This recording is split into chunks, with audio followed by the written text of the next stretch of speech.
Efficiency আমাদের কীভাবে কোম্পানির প্রফিট এবং লসটাকে ডিটারমাইন করে দেয় সেটা আমরা আজকে খুব সহজে প্র্যাকটিস করব। সো যেটা বলছিলাম আপনাদেরকে যে আমাদের প্রোডাকশনের লাইন আছে 10টা। আমরা আপনার মান্থটাকে ডিনোট করে রাখলাম সিম্পল, হ্যাঁ, যে আমাদের 10টা লাইন আছে এবং যে প্রোডাক্ট আমরা করছি সেটা হচ্ছে টি শার্ট। তার এসএমবি হচ্ছে 5 মিনিট করে। অ্যাভারেজ এফওবি কনসিডার করলাম আমরা 1.35 বেসিক টি শার্ট। এর পাশাপাশি আমরা ধরে নিচ্ছি আমাদের ম্যাটেরিয়াল পার্সেন্টেজ হচ্ছে 71%। দ্যাট মিনস আমাদের সিএমসি থাকবে হচ্ছে 29%। এবং আমরা ডলার এক্সচেঞ্জ রেট কনসিডার করলাম 115 টাকা। সো একটা জিনিস আগে বলে নিচ্ছি আপনাদেরকে যে যদি আমরা কনসিডার করি স্যালারিতে একটা ফিক্সড পোর্শন থাকবে, সেটা কিন্তু আপনি প্রোডাকশনের সাথে ফুললি কানেক্টেড না, ওটা ফিক্সড ইনকাম হবেই। সো আরেকটা প্রশ্ন হচ্ছে বেস্ট অন প্রোডাকশন যত বাড়বে আমাদের ততই সেটার ইনক্রিজ করতে থাকবে।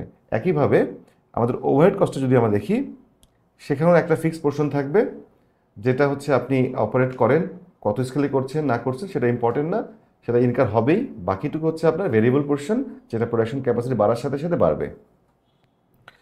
কমার্শিয়াল এক্সপেন্ডিচার, যেটা এক্সপোর্ট ইম্পোর্টের সাথে কানেক্টেড, ব্যাঙ্কিংয়ের সাথে কানেক্টেড। আরেকটা পোর্শন আমরা এখানে ইনক্লুড করে রেখেছি, যেহেতু আপনি একটা ফ্যাক্টরি করতে যাচ্ছেন, সেটা একটা কস্ট অফ ফাইন্যান্স আছে, বা আপনি একটা ডেপ্রিসিয়েশন বলেন অথবা প্রভিশন বলেন, একটা প্রভিশনিং আছে। মেন টার্গেটটাই থাকবে যে আমাদের এফিসিয়েন্সিটা যখন ভেরি করবে, সেখান থেকে আমাদের কোম্পানির প্রফিট বা লস কোন দিকে যাবে। সো ধরে নিচ্ছি আমাদের এফিসিয়েন্সি লাইন হচ্ছে, ধরেন এটা আমাদের এফিসিয়েন্সি ইনপুট করার জায়গা।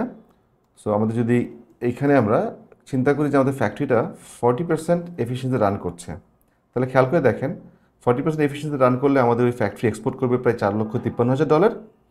এবং ওই মান্থে আমাদের স্যালারি যদি আসে ধরেন 10 লাইনের জন্য প্রায় 94 lakhs, ইউটিলিটি আসবে 38 লক্ষ টাকা, কমার্শিয়াল আসবে 15 লক্ষ টাকা এবং রিপেমেন্ট 35 লক্ষ টাকা। সো আমাদের কোম্পানি অ্যাপ্রক্সিমেটলি 6% মানি লুজ করবে।